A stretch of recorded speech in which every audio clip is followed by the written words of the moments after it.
என்ற நிலைமை வர வேண்டும். வடநாட்டிலே இன்றைக்கு மோடியுடைய செல்வாக்கு குறைந்திருக்கிறது. ஓட்டிங் மிஷினை தவறாக பயன்படுத்தி கில்லுமுள்ளு செய்தால் அவர்கள் வெற்றி பெறுகிறார்கள். நாம் நேர்மையாக மக்களிடத்தில் ஓட்டு கேட்கிறோம்.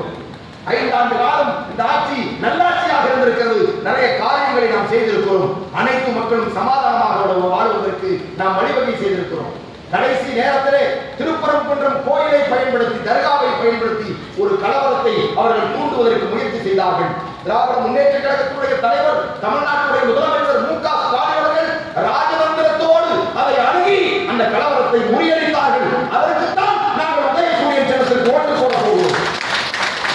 கலவரம் இல்லாத ஒரு நாடு தேவை, ரத்தம் சிந்தாத ஒரு நாடு தேவை, படுகொலை செய்யப்படாத ஒரு நாடு தேவை, பஞ்சமில்லாத ஒரு நாடு தேவை, வறுமை இல்லாத ஒரு நாடு தேவை, குடிநீர் உள்ள ஒரு நாடு தேவை, மின்சாரம் உள்ள ஒரு நாடு தேவை, சாலைகள் உள்ள ஒரு நாடு தேவை, மருத்துவம் கிடைக்கின்ற ஒரு நாடு தேவை.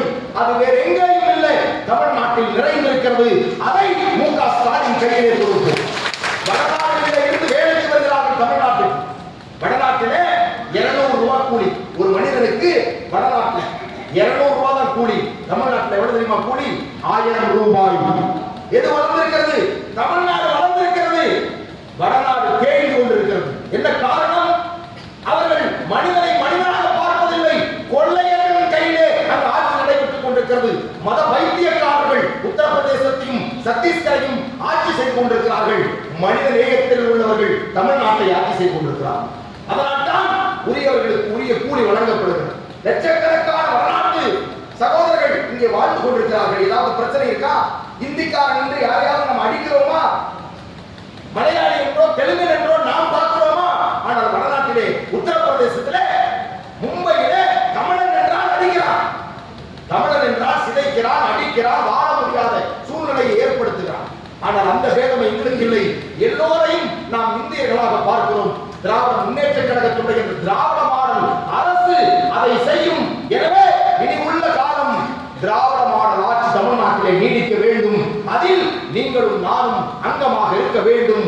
அதற்கு நீங்கள் அனைவரும் வெளியே இருக்கிற தாய்மார்களை, ஆண்களுக்கு எல்லாம் தெரியும் எப்படி என்னவெல்லாம் நடக்கிறது, இவ்வளவு கலவரம் நடக்கிறது, என்னென்ன பிரச்சனை இருக்கிறது. பிஜேபி என்பது ஒரு மத பயங்கரவாத கட்சி, அதிமுக எடுபடி என்று உங்களுக்கும் எனக்கும் தெரியும். இந்த தாய்மார்களுக்கு தெரியுமா? தெரியா? யாராவது 1000 ரூபாயை கொடுத்தா அல்லாஹ்சாமி மேல சத்தியம் பண்ணு சொன்னா ஒரு வேளை அவர்கள் போட்டாலும் போட்டு விடுவார்கள். அதை தடுக்க வேண்டியது யார்? நாம் தான். அந்த விஷயத்தை தடுக்க வேண்டியது நாம் தான். பணம் இன்று வரும் நாளை போகும். ஒரு 2000 ரூபாய் பணத்துல என்ன செஞ்சிட முடியும்? நாமோ 2 நாள் வாழ்ந்துட முடியுமா? அவ்வளவுதான். ஒரு 2000 ரூபாய் பணத்துல 2 நாள் வாழலாம். அதுக்கப்புறம் உங்களுக்கு பாதுகாப்பு இருக்கிறதா? உங்கள் பள்ளிவாசலுக்கு பாதுகாப்பு இருக்கிறதா? உங்கள் மதரசாவுக்கு பாதுகாப்பு இருக்கிறதா? இல்லை. முஸ்லிமாகவே வாழ முடியாது. ஃபர்தா போடக்கூடாது என்று பிஜேபி காரன் சொல்லுங்க.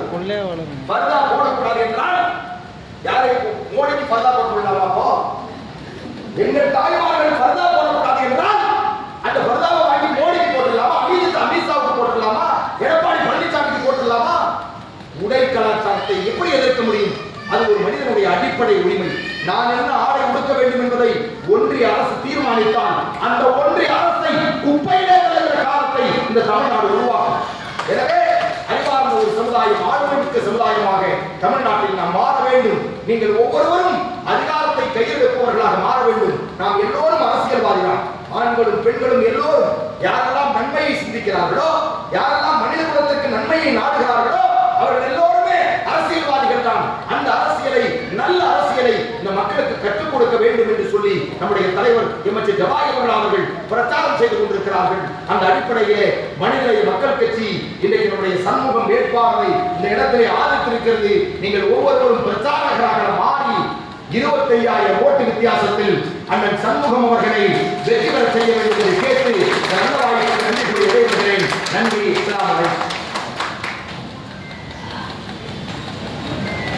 இறுதியாக நகர நிர்வாகி ஹனீஃபா அவர்கள் நன்றி உரையாற்றுவார்.